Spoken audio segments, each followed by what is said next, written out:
So here we have the Kia Picanto on a 70 plate.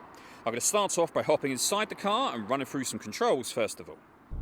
Okay, now that we're inside the car, we're going to start with the dials. Over on the left-hand side, first of all, we have the rev counter and coolant temperature gauge, and on the right-hand side, the speedometer and fuel gauge.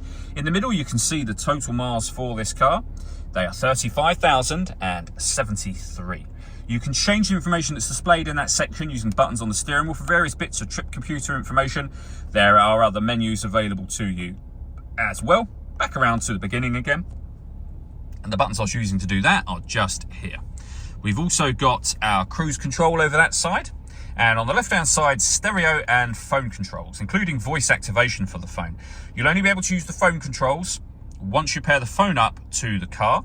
And that is done on the touchscreen in the center just here. So there's a few physical buttons down the right and left-hand sides, but essentially the whole thing can be operated as a touchscreen as well. So for example, your radio, we have DAB, FM and AM, as you can see. We can go back a page. The media tab is grayed out because nothing is connected. You can connect up an auxiliary device, a USB device. You can stream your music wirelessly via Bluetooth audio. That is once you've paired up your phone, of course. We've also got Android Auto and Apple CarPlay available as well. This car's got satellite navigation. There's a full video showing how that works, which is on our website and on our YouTube channel. And if I pop the car into reverse, you'll see that along with the parking sensors, we've also got a full color reversing camera available to us as well. Working our way down from that, we've got the climate control. So you can adjust the temperature in the car, the fan speed, the direction the air is being distributed in, and when you're happy with those settings, your air conditioning's on at the minute, so that's off, back on again, or hit auto.